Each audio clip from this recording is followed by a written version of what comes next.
Hola, hola, hola, muy buenas tardes. Esto es De Todo Menos Eso y el día de hoy estamos en un sitio muy especial gracias a nuestro amigo historiador Raúl Codena. Mi querido Fernando, ¿cómo se llama este sitio y por qué es tan especial? A ver, estamos en el monasterio del Carmen Bajo, que yo dijera que es uno de los íconos culturales de Quito. Este monasterio se creó a raíz del terremoto que devastó la Tacunga en 1698. Las monjitas vinieron y se alojaron en una casa de la parte alta del barrio de Santa Bárbara y el obispo de Quito determinó ir comprando las casas. De esta manzana habían como 8 casas para que aquí se establecieran. Y claro, hicieron una iglesia que es de las más espectaculares y lindas de Quito. Y probablemente de las menos conocidas, Fernando. De las menos conocidas, mucha gente, porque además fíjate que mucha gente cuando baja por la calle Olmedo, la puerta está cerrada y ni se le ocurre entrar. Yo he hecho algunas veces aquí lanzamientos de mis libros y la gente se queda muy agradecida de haber conocido uno de los mejores sitios de la ciudad. Black, este capítulo lo podemos ver en ¿qué plataformas? Claro que sí, en Spotify, YouTube, Apple Podcast, Amazon Music, TikTok, Instagram y X. Entonces, De Todo Menos Eso, lo conformamos los siguientes. Curador de almas y rastreador de identidades. Él es Fernando Jurado, perdidamente enamorado del amor. Maestro para atrapar el alma en los lienzos. Él es Jaime Zapata. Escritor, periodista, discípulo de Mafalda y cazador de utopías. Él es Álvaro Samaniego. Cimarrona, multifacética. Desde Esmeraldas yo soy Black Mama. Documentalista, contador de historias, con demasiado corazón. Nicolás Cornejo.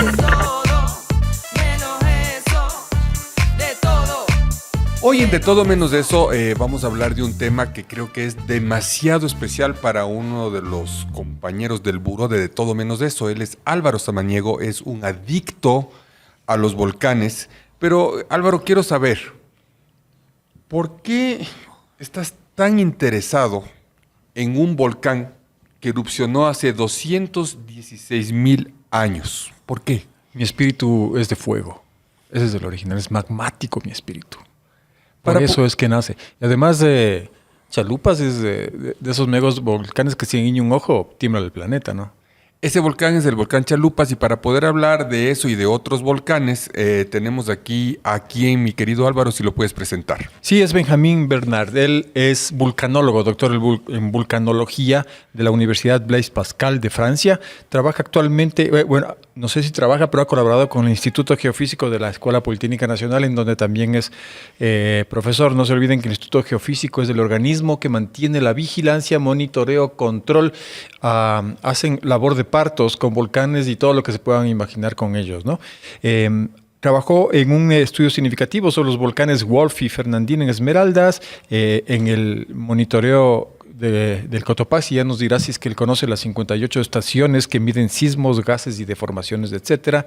Y también colaboraciones con Estados Unidos, Reino Unido. Si es que alguien conoce lo que está pasando debajo de la Tierra por esos conductos llenos de material ardiente, él es Ben. Ben, discúlpale a Álvaro por esa pronunciación terrible de tu universidad. No sé en qué idioma habló, pero debe haber sido francés. Español antiguo. Correcto, creol, sí. Quizás. Antes de decir campeador. Muy bien. Campeador. La primera pregunta que me muero de ganas de hacerte, Ben, porque sí me da un poquito de miedo. Tenía otra un poco más compleja, pero esta es la menos compleja. Ben, ¿es peligroso vivir en el Ecuador? Es peligroso vivir. Cada uno se muere. Yo te voy a hablar esto de una manera volcánica. El Ecuador, por su ubicación geográfica y su ubicación tectónica, geológica, es un país peligroso. Es de locos poner ciudades en este territorio. Bueno, hay que ver los pros y los contras. Ecuador tiene muchos volcanes, tiene muchas fallas tectónicas, lluvias intensas, deslizamientos, un montón de fenómenos naturales. Pero también, gracias a esos fenómenos, Ecuador tiene suelos muy fértiles, tiene un clima bastante agradable y por eso la gente ocupa esos espacios desde miles de años. Yo tengo la duda de si es que el Ecuador es más o menos volcánico que otros países, probablemente los países vecinos. No creo que a nosotros los ecuatorianos nos falta sentirnos orgullosos de que somos más en algo, porque generalmente estamos siendo menos que todos, ¿no? Pero tenemos más volcanes activos, es más peligroso nuestro territorio. Si vemos un poco la densidad de volcanes en Ecuador, sí es un poco específico. Sí. Hay pocos sitios en el mundo, quizás Indonesia, Japón, que tienen tanta concentración de volcanes. Y hay que recordar que tenemos el arco volcánico continental, pero también tenemos Galápagos. Y las Islas Galápagos son puramente volcánicas. De un estudio de Bernard que yo tuve acceso, porque yo sí hice los deberes, dice que hay un espaciamiento promedio de 10 kilómetros entre 84 volcanes continentales. Eso no me importa, ahora te voy a decir otra cosa que también la voy a leer. Los Andes son producto del empuje de la placa de Nazca contra la placa sudamericana. Eso genera un gran orgullo que son los Andes. No me corrijas. Fernando Jurado, ¿será que por todas estos factores del Álvaro, lo que acabo de hablar de los Andes, es que en el siglo XVIII, XIX, XX, venían estos que no eran vulcanólogos, no eran sismólogos, las abuelas les decían los hombres sabios, y que a través de la geografía, que de alguna u otra manera era la libertad en esos momentos, y a través de las pinturas, del arte, ya comenzaban a tener algún tipo de atracción por este territorio? ¿Cómo era? Verás, yo creo que los extranjeros nos dieron ejemplo, porque nosotros no tenemos datos, por ejemplo, de gente que haya subido a nuestros volcanes en época colonial y que sean ecuatorianos. Empiezan a llegar a raíz de quizá de cuando llegaron los académicos franceses en 1736, y luego hay esa eclosión en el siglo XIX, ¿no? En que vienen Wimper, y junto con estos geógrafos llegan además artistas de la categoría de Frederick George, que fue una maravilla que ha revolucionado. Y ellos yo creo que enseñan al ecuatoriano a preocuparse por sus volcanes y su paisaje. Entonces, tú sabes que, por ejemplo, en esto son pioneros los Martínez, algunos de los Mera, pero esto es secundario a lo que les enseñaron los geólogos y los visitantes extranjeros. Entonces, seguramente lo que les atrajo a estos antepasados, mi querido Benjamín o Ben, ¿te atrajo a ti para venir a este país? Sí, en efecto. No conocía el Ecuador, de hecho no conocía Sudamérica, y tuve la oportunidad de venir para estudiar al Tungurahua, al Chimborazo, cuando tenía 20 años. Y sí, me enamoré del paisaje, también de la gente que vive en estos paisajes, y me quedé para seguir estudiándolos. Uh-huh. Yo quisiera adentrarnos un poco en las profundidades de la Tierra, pero quisiera, Ben, que por favor nos los hagas de la manera más didáctica para mudos. Hemos hablado del orgullo que son los Andes. ¿Cómo eso influye entre el Sangay con el Chimborazo en esta inclinación de la placa de Nazca desde la línea que hay y que une estos dos volcanes y que nos hace tener estos volcanes activos y muy activos? Bueno, todos los volcanes que tenemos en Ecuador y en Colombia, porque los volcanes, la geología no tiene fronteras, y en realidad con Colombia compartimos lo que es el arco volcánico.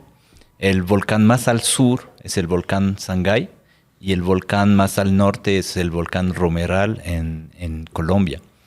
Y todos esos volcanes justamente están asociados a lo que tú decías antes, ese choque entre la placa de Nazca que va pasando debajo de Sudamérica. Eso es lo que provoca el volcanismo. Mi querida Black, ¿alguna vez tú pensaste por qué los ecuatorianos somos tan extraños de haber vivido alrededor de volcanes? ¿Crees que somos conscientes del peligro que tenemos o simplemente no nos importa? A ver, somos conscientes cada vez que nos dicen, hey, está en medio de un montón de volcanes.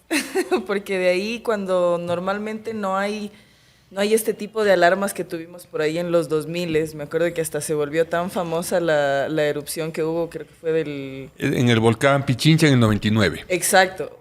Fue tan visual la cuestión que luego te vendían en los semáforos la foto del hongo y esto. Entonces, creo que los ecuatorianos sí estamos conscientes del privilegio que tenemos por la ubicación geográfica, pero lamentablemente la circunstancia social hace que no lo apreciemos de la manera que pudiéramos. Y hay un tema que probablemente me provoque algún nivel de polémica con el doctor Fernando Jurado Novoa, y es que antes de la llegada... dicen los dos apellidos, ¿viste? Para armar polémica. Sí, eso decimos Gabriel García Márquez y yo, pues. Claro. Jurado Novoa. No, por favor, remitirse al programa. Al revés. Yo y García Márquez. Exacto. Por favor. Tiene que ser así. Sí. Que es que antes de la llegada de los españoles, los montes siempre tuvieron para la cultura andina son entes espirituales profundamente fuertes, ¿no? Y de hecho hay vestigios de eso. Entonces, esa presencia, no sé si es que tiene que ver mucho con lo que dice Black Mama, que es que de tanto estar juntos ya nos acostumbramos. Sí, hasta que se ponen bravos. Aquí le voy a hacer a Benjamín o a Ben, ¿cómo puedo decirte? Como quieres. Ben, ahorita ya te perdí el miedo, carajo. Puta, además con este trago. No, dile. Claro. No le digas Ben, dile Jamín, para que sea más original. Un poco así, ¿no? Sí. ¿Me puedes definir, Ben, la diferencia entre... ¿Te gusta la palabra normal o te gusta la palabra natural? Porque estas erupciones para muchos pueden ser normales, pero para ustedes son naturales. Sí, bueno, es normal que un volcán haga erupciones, es su función, y es parte de la naturaleza. No tengo problema con ninguna de las dos. Entonces son como, sácame esta duda, son como ollas de presión, la tapa de la olla de presión, los volcanes. Sí, me gusta esa imagen. Digamos que la Tierra tiene acumulado en su interior calor, ¿sí? Y este calor tiene que salir y sale por gran parte, toda la superficie terrestre, pero también se acumula en ciertas zonas y ahí va a salir de manera un poco más violenta justamente en las erupciones volcánicas. Violenta, pero es natural porque es algo recurrente. Para nosotros es normal porque nuestra estadía en la Tierra es demasiado corta para estos fenómenos que ya vienen pasando hace mucho tiempo. ¿Eso es lo que le hace fascinante a tu profesión, mi querido Benjamín? Sí, justamente la diferencia de escala de tiempo y espacio entre los volcanes y nosotros, entre los fenómenos geológicos y nosotros, es lo que me atrajo al inicio a esa materia. Un humano tiene una vida de promedio 70, 80 años y un volcán como el Cotopaxi tiene una edad de más de 500,000 años. ¿Sí? Entonces ahí podemos ver un poco esa diferencia de escala. ¿Cuál volcán es el que más te gusta, con el que te sientes más identificado, Ben? El primero que conocí relativamente bien fue el Tungurahua, porque es el primero en el que trabajé, Tungurahua y luego Cotopaxi. Fueron los dos que me llevaron al Ecuador al inicio. Y quiero hacerte esta pregunta que puede resultar extraña. Para un francés como tú, ¿qué pensamiento te genera eso, esa creencia popular que dicen que el Chimborazo se puso bravo con la mama Tungurahua, el Taita Chimborazo con la mama Tungurahua, le tuvo en otra relación al Guagua Cotopaxi y después nació el ruco del Nisecomo? ¿Qué piensas de esas? Me gusta, me encantan esas historias. Incluso yo escribí una. No, me encantan esas historias. Tienen seguramente partes de verdad, de hechos que vieron las personas. Es decir, hablar así del Chimborazo es saber que el Chimborazo es un volcán activo. Y eso es muy importante porque mucha gente piensa, no, es solo una montaña, un nevado. Pero no, incluso esas leyendas nos dicen, es un volcán activo. Eso significa que para los vulcanólogos debe ser terrible cómo puedes expresar a la ciudadanía la palabra peligro, ¿no es cierto? Porque el peligro a la final es un intangible. ¿Por qué? Porque a la final es bien difícil haber vivido erupciones. Fernando, ¿usted recuerda esa erupción que realmente marcó en la geografía, en la sociedad, en la historia del Ecuador un poco? ¿Pero te refieres a lo que uno ya ha vivido o a las anteriores? A las anteriores, la que dicen los libros, las que hablan los historiadores. A ver, el tema es un poco complejo. Por ejemplo, el padre Velasco dice que hubo una erupción del Cotopaxi en el momento en que llegaron los españoles y que esto condicionó que los indígenas se asustaron, que se aflojaron y que como consecuencia ganaron los españoles. Historiadores serios como Jacinto Gijón dicen que no han encontrado ninguna evidencia de esto. Además, la interpretación del padre Velasco es errónea, porque esto hubiera sido grave para los españoles, que no tenían idea de lo que era una erupción volcánica. Para los indios era una cosa común y corriente, entonces esto no nos calza. Ahora, uno de los hombres que más ha estudiado en Cotopaxi este problema es Eduardo Paredes, quien dice que se pueden localizar 33 erupciones graves del Cotopaxi entre 1534 y el año 2024. O sea, en 500 años, 33 erupciones más o menos severas, que tampoco serían gravísimas, sobre todo porque si dividimos 500 para 33, el promedio no es tan asustante, ¿no? Ahora miren, ustedes pueden ver los óleos de Joaquín Pinto en la iglesia de la Merced, donde ustedes ven Quito en oscuras y la gente haciendo rogativas a que pare la furia del Pichincha, que en época de la colonia era un volcán activo y que se puso activo el año 99, como recordaba Black. Y yo dijera, ¿qué es eso? O sea, lo que en la memoria popular tenemos más claro son las erupciones del Pichincha. Hay una erupción del Cotopaxi en el año 1879 que tapó la fábrica de pólvora. Mucha gente cuando entra a la Tacunga no sabe, se ve una especie de cúpula a mano izquierda de la carretera.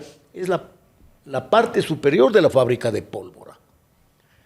Y yo diría que quizás eso es lo más notorio, ¿no? Y claro, mira, nos queda dudas y a lo mejor Ben nos puede aclarar. Está considerado que el terremoto más grave que ha tenido el país es en 1674 en Chimbo, en que la población se hundió por completo. ¿Sería un terremoto o sería consecuencia de una erupción volcánica? ¿Qué opinas tú? Voy a hacer un paréntesis con corchete. Ben, ¿están relacionadas las erupciones volcánicas con los temblores, con los sismos? ¿O son parte o son cosas totalmente diferentes? Son parte del mismo contexto.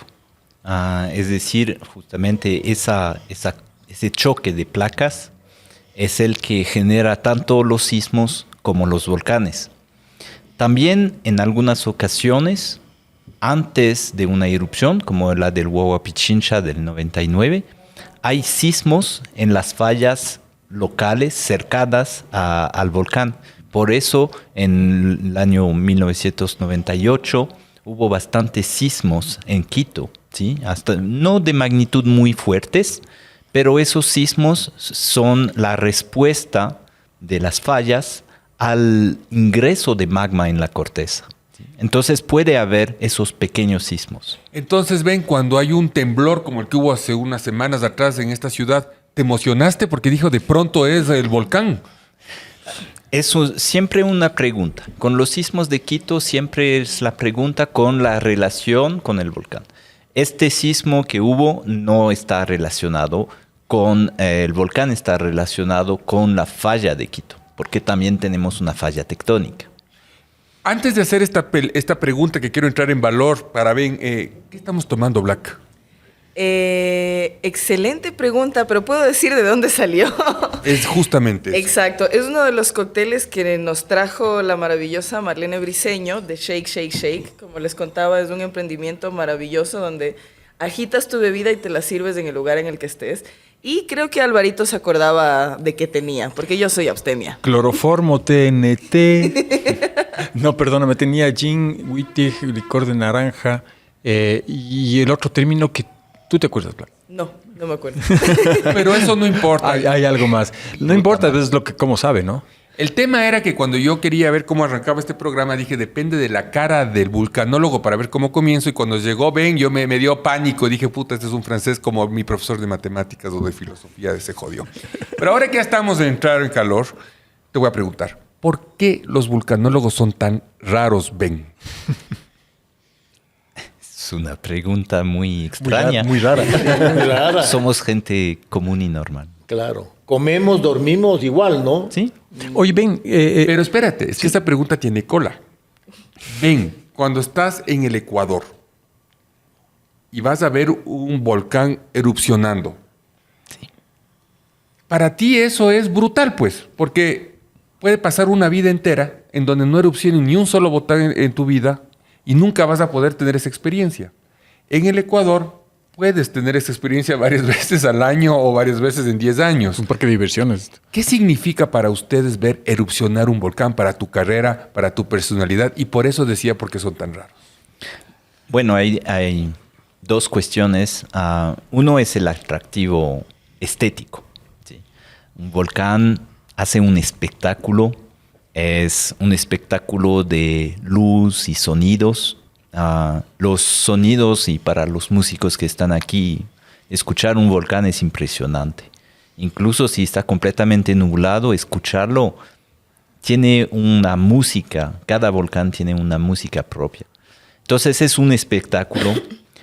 Es un espectáculo casi primordial. Llega hasta el corazón. Hay sensaciones, las vibraciones también. Entonces, realmente hay mucho que ver. Si estamos muy cerca, podemos sentir el calor. Yo tuve la suerte de ver un flujo de lava del Reventador en 2008 y acercarme al calor del flujo de lava era impresionante. ¿A qué temperatura va esa lava, Ben? Esa lava estaba como a 950 grados y uno siente como a unos 2-3 metros de la lava, siente como un muro de calor. Hasta los 2-3 metros estaba bien, pero después no podía pasar. Había como un muro de calor. ¿Este es un punto de peligro para ti? Sí, no hay que acercarse demasiado, hay que ser conscientes. Son depósitos inestables que colapsan, entonces hay que tener las precauciones. Con eso termino y lo que se refiere Ben al sonido, ¿no? Hubo una erupción en un volcán en la Polinesia, que si no me equivoco se llamaba Tonga, que fue una explosión de una fuerza tal que el Instituto Geofísico en Quito registró 2 veces el sonido de la explosión. No quiere decir que ese sonido dio 2 veces la vuelta al planeta Tierra. Ese es el nivel. Claro, estaba en niveles de que nosotros no podemos necesariamente registrar, se necesita de equipos, pero para que vean o sea, nada de lo que pasa con los volcanes es simple.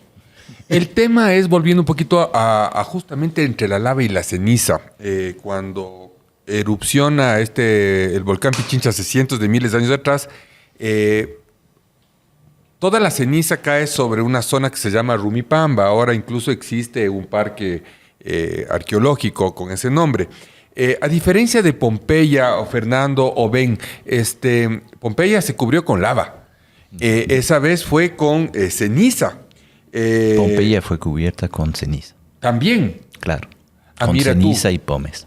Entonces, vivimos los quiteños quizás la misma sensación que se vivió en Pompeya en ese momento. Esa fue siempre mi incertidumbre. Hay algunos sitios en Ecuador que quizás son Pompeyas ecuatorianos.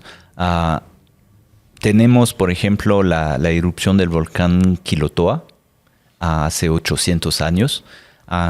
Esa erupción fue tremenda, mucho más grande que la erupción del Vesubio. Y sabemos que había culturas que vivían cerca del Quilotoa.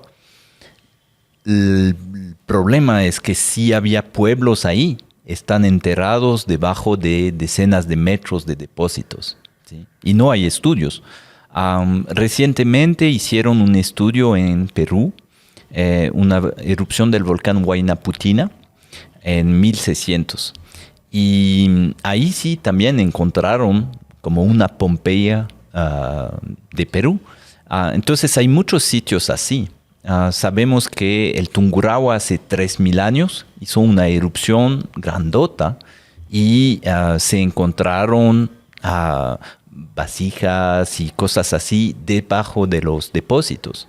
Yo trabajé en el volcán Chachimbiro, al norte de Ibarra, y encontramos debajo de un depósito que tiene más o menos 5.000 años, encontramos acequias. ¿Sí? Entonces, hay muchos sitios que son Pompeyas ecuatorianas. ¿A que no sabían que Chachimbiro era volcán? Mi querido Fernando, esto de los pueblos enterrados, yo lo he oído muchas veces en nuestras conversaciones, filmaciones, de entrevistas. Le ha causado intriga, ¿verdad?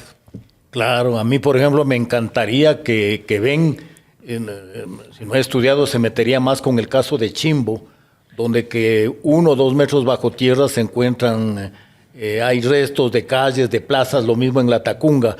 Pero ahí queda la intriga si realmente fue solo el movimiento sísmico o realmente corresponde a una erupción volcánica. Bueno, si hablamos del evento que destruyó la antigua Riobamba, eso fue en 1797, si no me equivoco. Y esto fue claramente un sismo. Fue un sismo tectónico en una de las fallas principales que tenemos en la sierra. Y fue un sismo grande, magnitud 6.5, 6.6. Entonces realmente un sismo muy grande, muy superficial, y por eso hubo tanta destrucción. ¿Sí? Se habla de probablemente 10, 20 mil víctimas por este sismo. Oye, tú debes acordarte, tuvimos aquí un terremoto importante, el de Ibarra en 1868. ¿Sería también un sismo puro o con componente volcánico? No, también es un sismo puramente tectónico. Los sismos grandes de la sierra son puramente tectónicos. Los sismos asociados a los volcanes típicamente son 1 orden, 2 órdenes de magnitud más pequeños. Siempre me ha dado la sensación de que los vulcanólogos ejercen un poco la profesión de ginecólogos con respecto a los volcanes, ¿no? Cuéntame, ¿qué es lo que se mide? El Cotopaxi, como acabamos de ver, tiene 58 estaciones. ¿Qué le están viendo al Cotopaxi por dentro? Bueno, lo que tratamos de ver son observaciones principalmente indirectas con la geofísica. Tratamos de ver si hay magma debajo del volcán, es decir, si el volcán puede entrar en erupción, si este magma está moviéndose, ¿sí? Y en qué dirección se está moviendo este magma. Entonces, para eso utilizamos la sismología. La sismología mide los pequeños sismos que hace el magma al fracturar la corteza. También hay pequeños sismos que ocurren cuando los gases que están en este magma se escapan. Y cuando está más cerca de la superficie, el flujo de magma y de gases provoca lo que se llama un tremor. Un tremor es como una vibración. Y eso otra vez es algo un poco músico, ¿sí? Es la vibración del conducto por esos flujos. Eso es con la sismología. Luego se utiliza también la geodesia. La geodesia es una ciencia que mide la superficie terrestre y nos permite ver si hay deformación del volcán. Entonces ahí quizás la comparación con el embarazo, al momento que el magma sube en la corteza, va a hinchar un poco el volcán. No es algo muy visible, son cosas milimétricas y necesitamos instrumentos muy, muy precisos para verlo. Tenemos GPS de alta resolución, tenemos inclinómetros y utilizamos satélites para eso. El tercer pilar de la vigilancia es el monitoreo de los gases, ¿sí? Los gases volcánicos es el primer producto que viene del magma en llegar a la superficie. Entonces, en esos gases, los 3 principales son agua, dióxido de carbono y dióxido de azufre. Nosotros utilizamos principalmente el dióxido de azufre porque es el que tiene el mayor contraste con la composición de la atmósfera, porque en la atmósfera de manera natural tenemos agua y dióxido de carbono, pero de manera constante no tenemos dióxido de azufre, porque es un gas que se va a transformar en la atmósfera. Entonces, si lo medimos, es que algo está viniendo desde el magma. Entonces, yo esperaba que Ben me responda y me diga, Ben, nosotros los vulcanólogos no somos raros.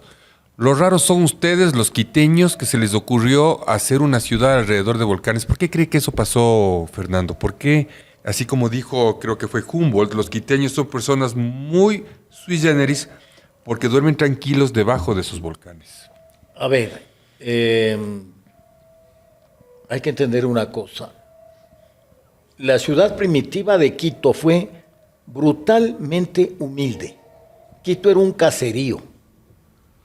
Pero, por ejemplo, ciudades mucho más importantes eran Tacunga, Otavalo, Caranqui, Liribamba. Cuenca. Sí, Guapondélic, el Guapondélic no eran importantes. Quito era una cosa muy chiquita y además no donde que hoy está la ciudad, sino más al norte, entre lo que es la avenida La Gasca y Cotocollao. Ahora, ese Quito tan chiquito estaba también expuesto a los volcanes. Pero claro, era un centro, Quito no era tampoco ninguna ciudad importante, era un centro comercial nada más Quito.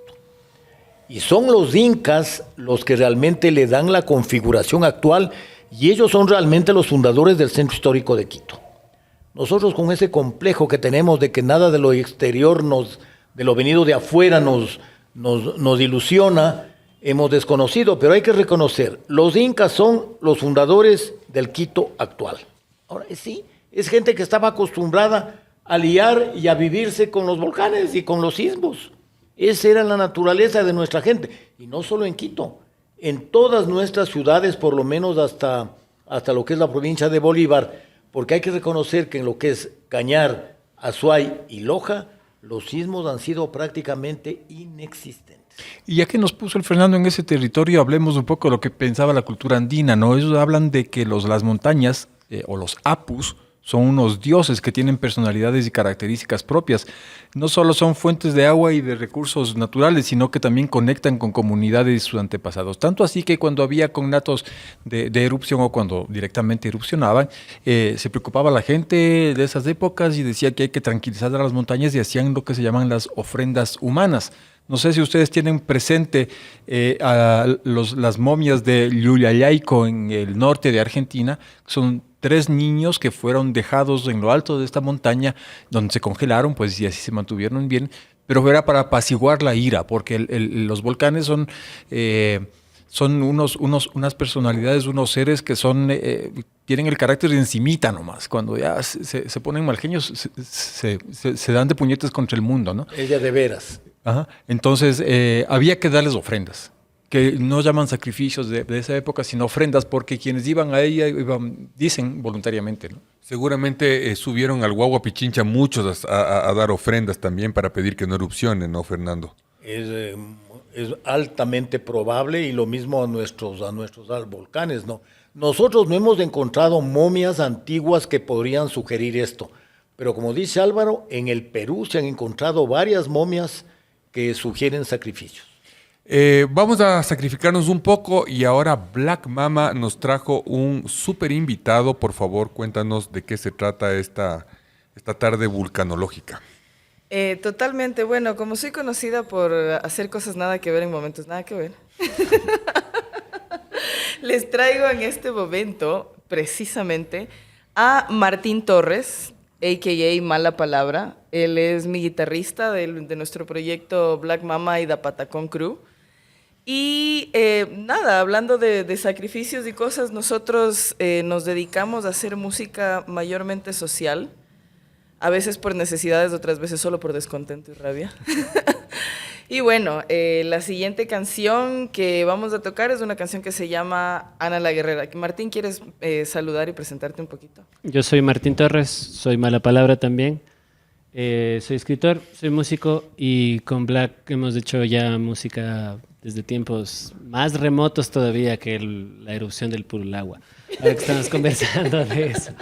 Así que esperemos que les guste este tema y va de la mano del sacrificio porque si bien en esa antigüedad se podía hacer o se pensaba, hasta ahora seguimos teniendo estos sacrificios cotidianos, que hay algo que dar a cambio de ese sacrificio. A veces también hay sacrificios que no son del todo reconocidos. Y esto engloba un poco la idea de las maternidades, de las madres, cabezas de familia y demás. Entonces, más o menos por ahí va la canción, así que esperamos que les guste y ya. Muchísimas gracias. Vamos ahí entonces, mi querida Black y Martín.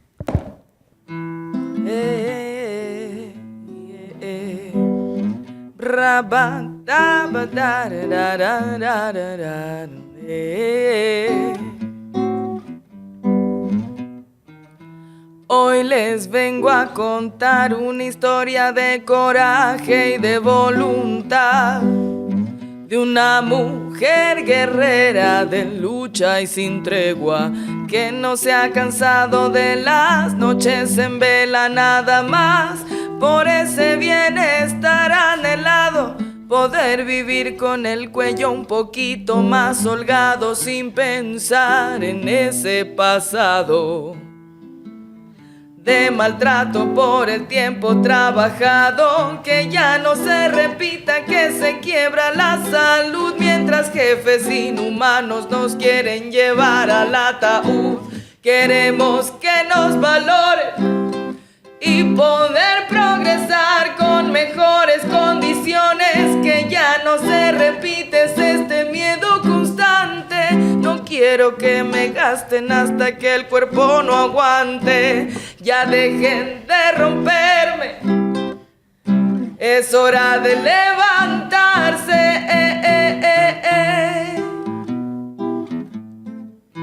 Mala palabra en la guitarra.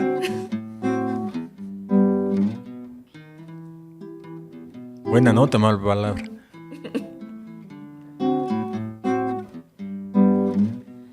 Y así como pasan los años, se hace camino mientras vas andando. Poco a poco las paredes de esta casa se fueron armando. Por más que existan tropiezos, familia unida, y frente a todas las caídas, sobre las decepciones el amor halla la vía. Que ya no se repita, que se quiebra la salud, mientras jefes inhumanos nos quieren llevar al ataúd.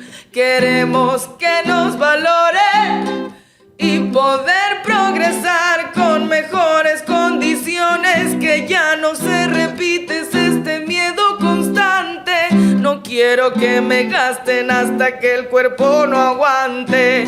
Ya dejen de romperme, es hora de levantarse.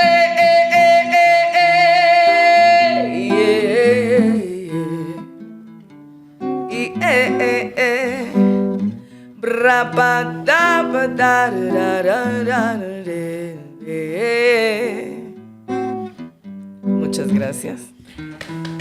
Fantástico, Black Mama, es la primera vez que te veo como a capela, más pura, ¿no? Sin tanta tecnología a tu alrededor. Hablo del DJ y de todas estas cosas. Pero es que vos que me pones a parir en cada programa, pues. Estamos muy bien. Vamos a entrar en este momento, ya que estamos un poco sobrepasados la mitad del podcast, y para que Ben sepa que sí tenemos un, ¿cómo se llama? Un guión. Sí, un guión, sí. ¿No? No vas a creer que esto es improvisado, Pascal, no, por favor. Nada. Fernando, Chalupas. ¿De dónde viene? ¿Dónde está ubicado? ¿Qué es Chalupas? A ver, primero esto es interesante. La palabra chalupas no es indígena. Chalupa es un barquito. Yo lo que no sé, y a lo mejor nos puede explicar mejor Ben, es por qué a ese sector enorme le llamaron chalupas. Chalupas es una hacienda que tenía 10,000 hectáreas. Chiquita. Hemos detectado que el primer comprador es un español de origen muy humilde, llamaba Mateo de la Escalera, quien consiguió un cargo brutal. Era tesorero de diezmos de la Catedral de Quito. Todo vecino daba la 10ª parte de sus bienes a la iglesia para salvar su alma. Pero yo creo que él no entregaba el 10% a la curia, sino que seguramente entregaba el 1% y él se quedaba con el 9%. Este señor prácticamente fue dueño de toda la provincia de Cotopaxi y el oriente, porque según su testamento él tiene alrededor de 700,000 hectáreas. Es un país ya eso. Eso era un país. No es un Novoa, el mejor, perdón. No, Novoa Perdón. Baba al lado de él.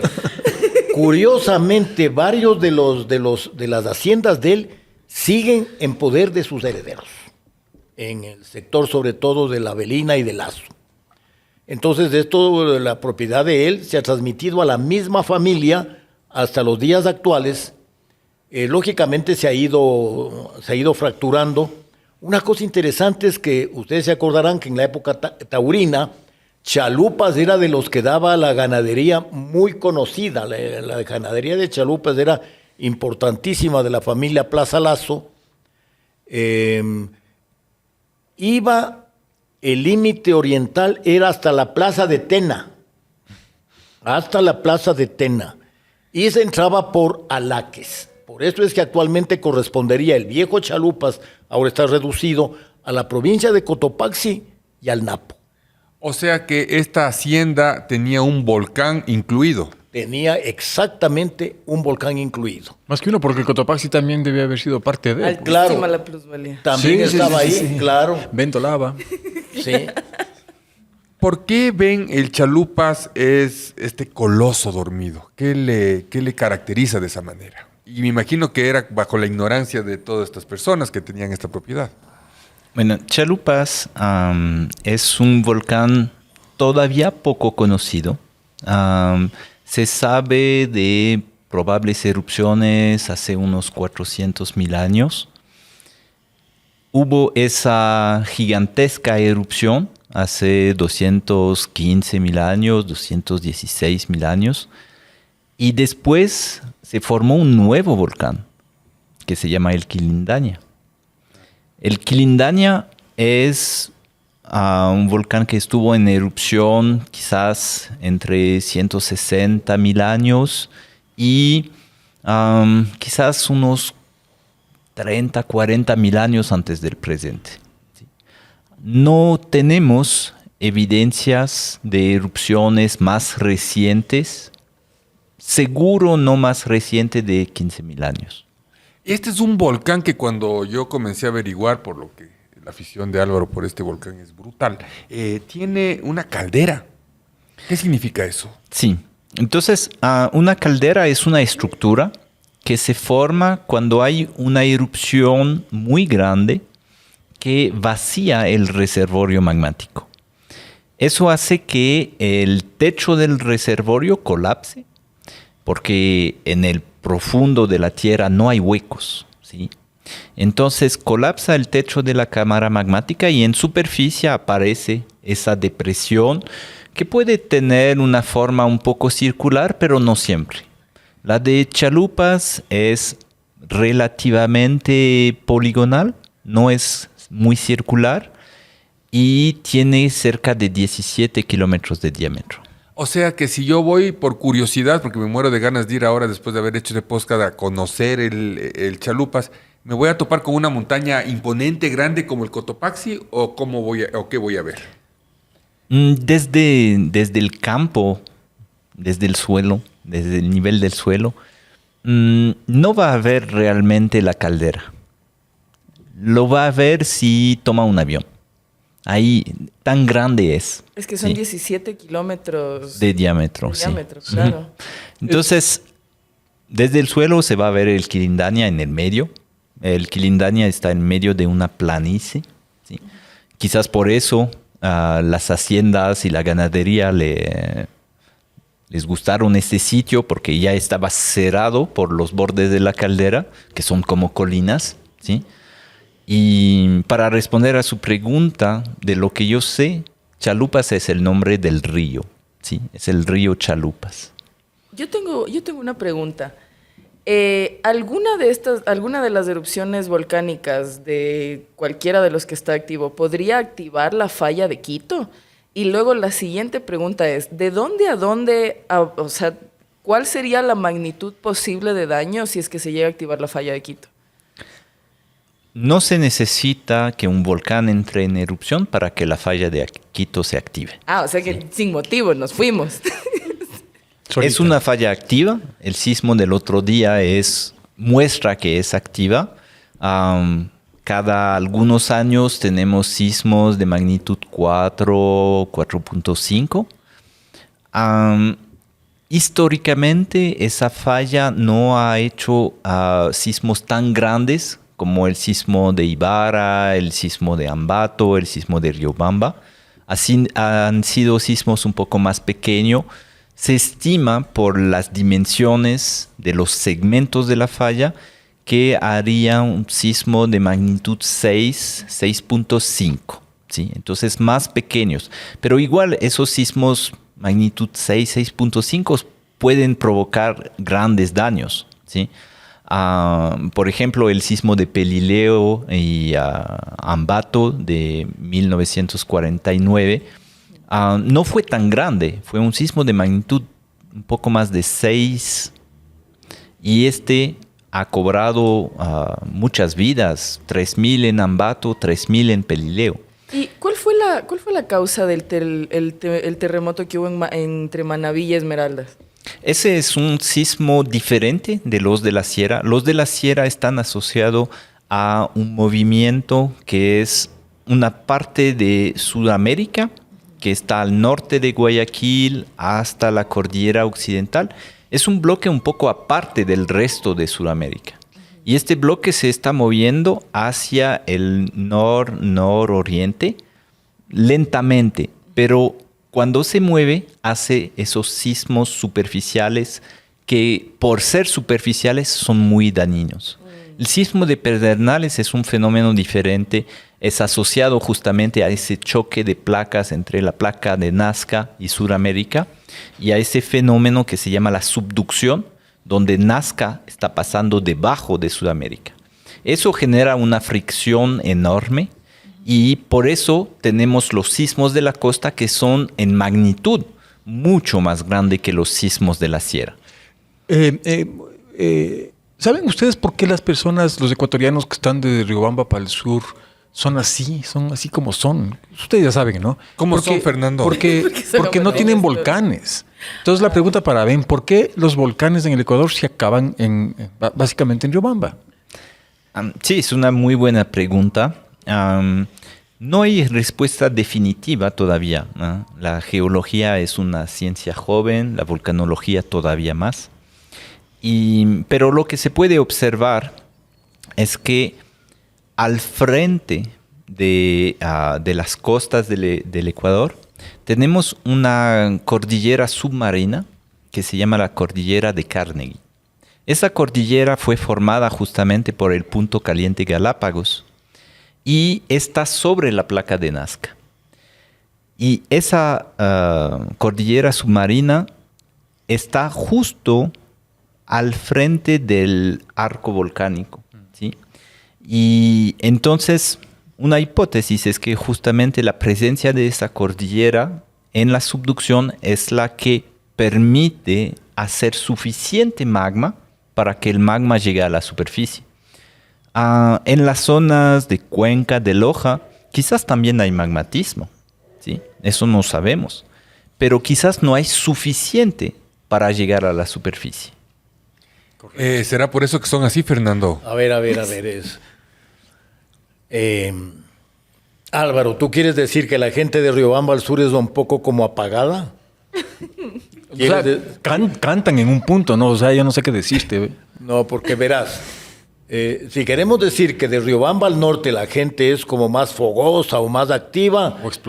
O explosiva. Piensa en Latacunga y piensa en Ibarra, donde que esos síntomas son cero. ¿No es cierto? Y a su vez, de Riobamba para el sur, Cuenca es explosiva. O sea, el hecho de que no hay volcán no significa nada. A los Cañaris no les bajó ni a Atahualpa. Claro. Lo más cosa seria es Tungurahua. Ven, ¿qué le haría erupcionar nuevamente entonces a este coloso dormido Chalupas?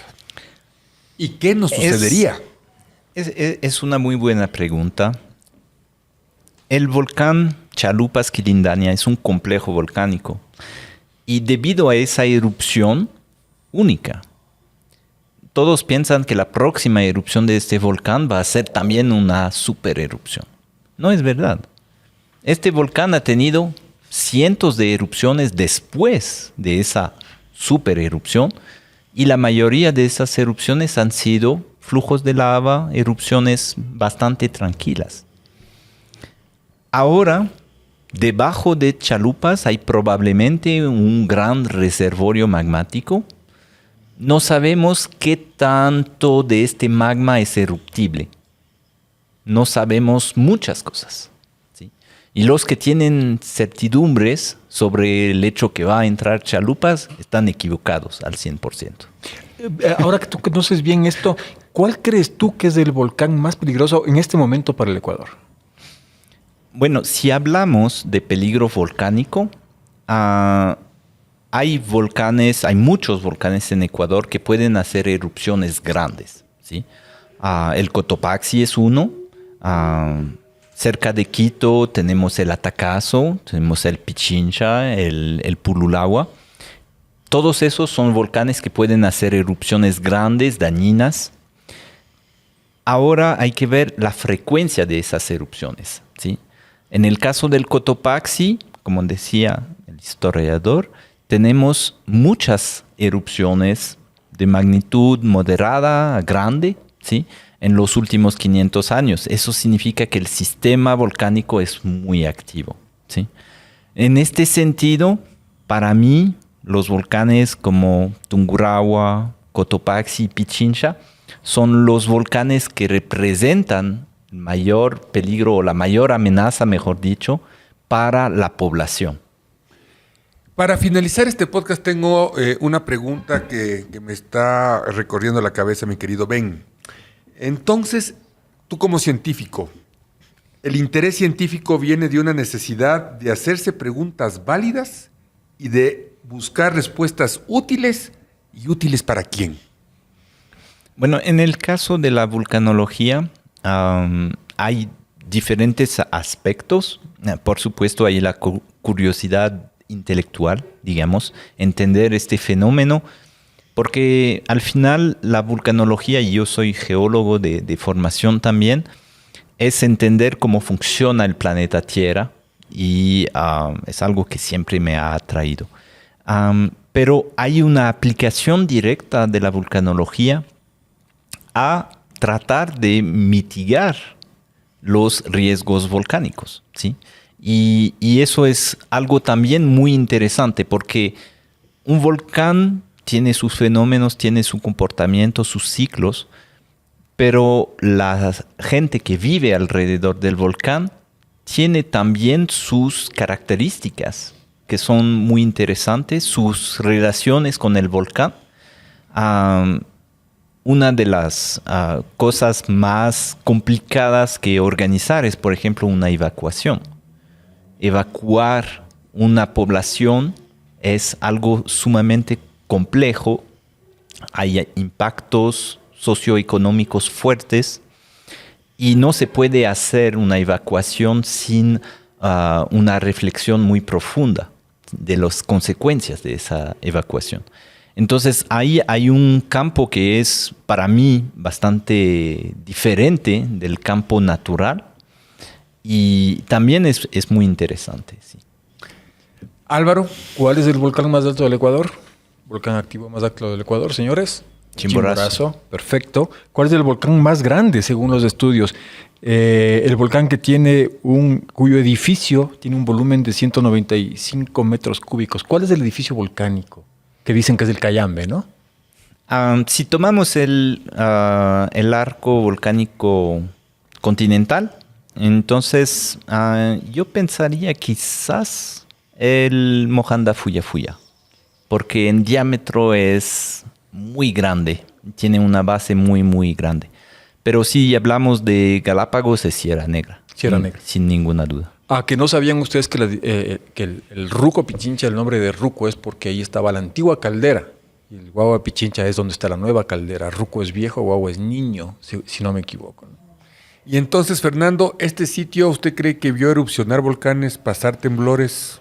Claro, este sitio ha sido testigo de la historia de Quito, pero curiosamente jamás fue afectado. O sea, esta es una casa estupendamente bien construida. Aquí hubo un terremoto del que se le ha puesto poco valor, que es del de 1859, que se derrocaron las torres de varias iglesias. Aquí no pasó prácticamente nada. Esto es muy bien construido. Entonces creo que Black estamos en un sitio especial que pudo ver muchas de las cosas que hemos podido compartir en esta tarde de podcast. Y Black, por favor, nuevamente me ayudas con el tema de las plataformas de redes sociales digitales en las que salimos todas las semanas, 24 horas desde cualquier parte del mundo. ¿Desde dónde, Álvaro? Con esa inmaculada pronunciación. Ahorita desde Taiwán. Claro que sí. Taiwán. ¿Dónde aprendería esa pronunciación? Sí, No, yo me también queda tengo la duda. esa consulta. ¿Será natural? No sé. Parece que sí. 100% natural como mis canas rosas. Spotify, YouTube, Apple Podcast, Amazon Music, TikTok, Instagram, Facebook y X.